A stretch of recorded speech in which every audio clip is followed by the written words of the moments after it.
Today I am going to show you typical Dindigul style Thalappakatti Mutton Biryani. I have tried lot of recipes of this one and finally one recipe which came good, which I thought to share with you. It's a very delicious recipe, very delicious style of biryani from Tamil Nadu. Let's start making the recipe. So I have taken here some whole spices, 2 tablespoons of coriander seeds, 1 tablespoon of cumin seeds, 1 tablespoon of fennel seed, half teaspoon of black pepper, 1 star anise, 2 bay leaves, 2 inch of cinnamon sticks, 2 to 3 green cardamom, little like half teaspoon of khaskhas, then 5 to 6 cloves, and little I have taken the biryani fool. You can see here that is the biryani fool, we say kalpasi, and little mace. And I have taken here 2 big green chilies, 5 to 6 garlic pods, and 1.5 inch of ginger. Now we need around 150 grams of shallot, 150 to 200 grams of shallots. We cannot use onion here, you have to use shallot only. All these things we will grind separately, the masalas together and the shallots separately. So this I have crushed the shallot. You can even crush it or you can make a paste. This almost became a paste. So I have taken here around 5 tablespoons of ghee and 1 tablespoon of normal oil. It's good when you make with ghee. You can use, though you can increase the quantity of oil, but I have taken 5 to 1 ratio. So we will cook it till it turns slightly golden. Now almost it has turned slightly golden. You can see here. This is the right point. Now I have added here 2 big size of tomato. That also we will mix it and we will cook it till the tomatoes get nice, mushy and soft. In a way we can say this biryani is very quick, one pot recipe, and very delicious also. You don't have to cook the rice separately and the biryani salan separately. This is a very easy recipe. I have taken here the small rice. So I have taken normal kolam rice. Preferably you use this jeera sambar rice. That is something which we use with this biryani. So I have taken here around 2 cups of that rice. Do not use the long grain biryani rice. That actually doesn't go well. Wash it and keep it in water for some time, around 20 minutes. Now I am adding here our dry masala paste.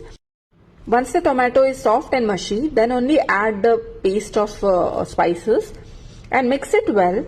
At this time you will get the aroma this biryani is going to give. A very beautiful and a very nice aroma is filled entirely.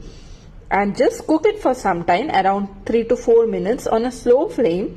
You can cover the lid and let it cook till it's almost just 2 to 3 minutes should be fine. So after 2 to 3 minutes you can see the oil is separated and the masalas has soaked all the oil and ghee.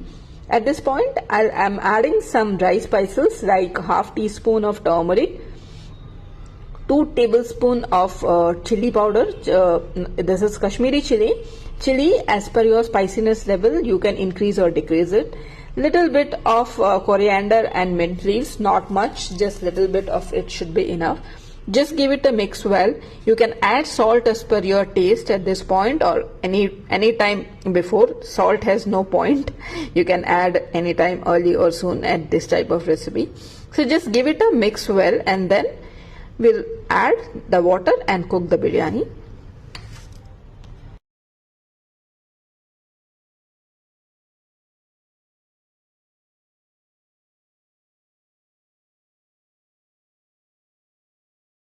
Now I have added here 2 tablespoons of curd, thick curd.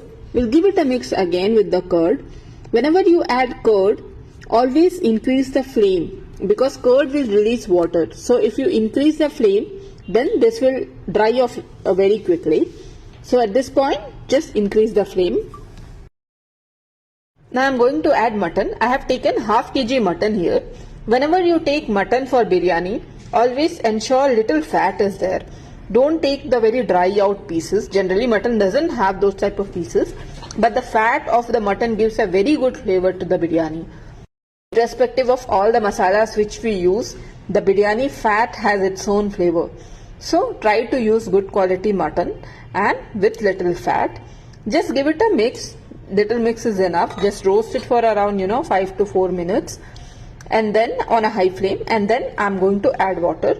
So water you can add as per the quantity of the rice you are taking.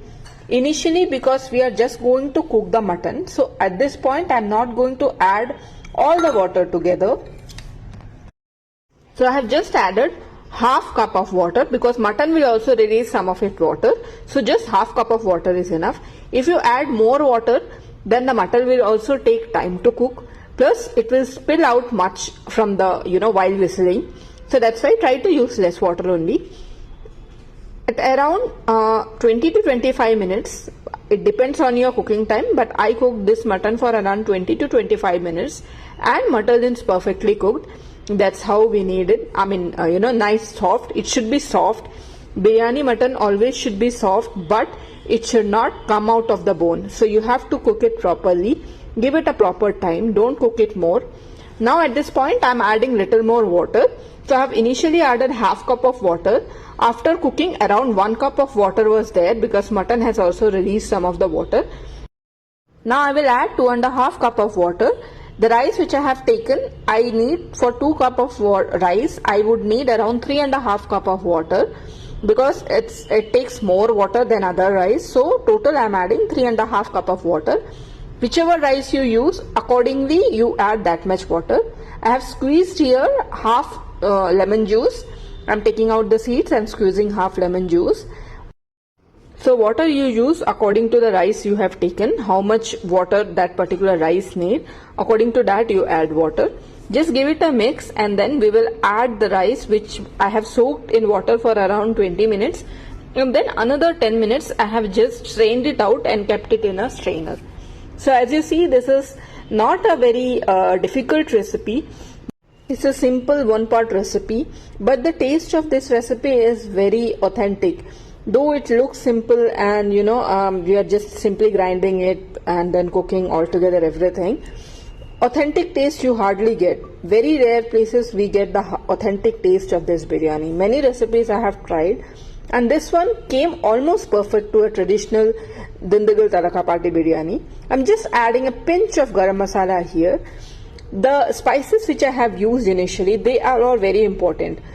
Especially the biryani fool, kalpasi, those all are actually important. We can't skip any of those things which I have shown you initially. Don't skip any of it. If you skip any of it, the taste will vary. And it's almost all the garam masalas actually available. Apart from nutmeg, I think most of the garam masalas we have used in this recipe.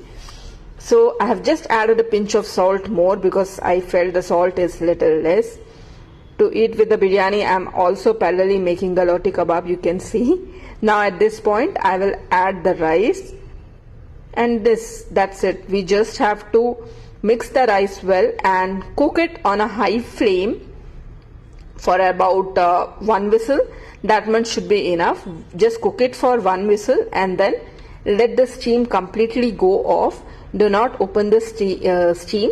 1 high whistle should be enough, or you can maybe depending on the rice, if you are not sure about the whistle, don't cook it on whistle. Just cover and cook it and you can keep on seeing it till the rice is cooked. I'm aware of it, so that's why I'm just cooking it on a high flame for 1 whistle. I mean, once the whistle come, I'll just slowly keep it for another 2 minutes on a slow flame. Not even 2 minutes, just 1 minute.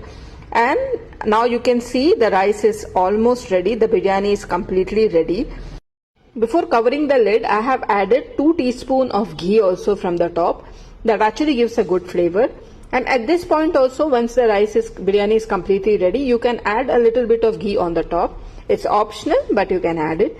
And the delicious Thalappakatti biryani is ready. Usually this biryani is served with a thick onion raita. So give a try to this biryani. And please like, share and subscribe.